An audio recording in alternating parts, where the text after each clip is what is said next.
In this tutorial, we will review how to change closing costs and splits within the PTC companion website and how to apply them for one-time use and for future use. From the home page of the PTC companion website, select QuickNet in either the Buyer or Seller tabs. Next, click on Closing Costs. Within the Closing Costs menu, you are able to adjust the default fees and/or splits. To edit a fee, click the pencil and paper icon.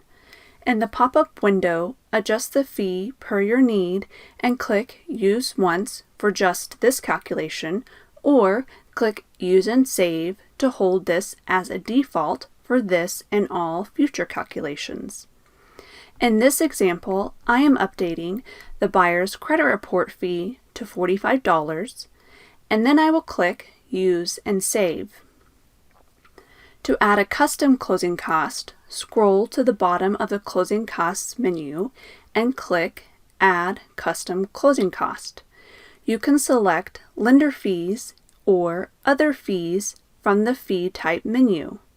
In this example, I am adding a transaction service fee as an other fee in the amount of $325.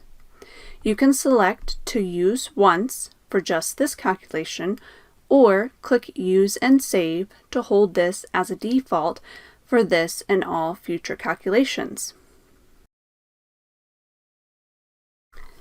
In the Splits tab of the Closing Costs menu, you are able to adjust who pays for a fee or select a fee to be a split cost.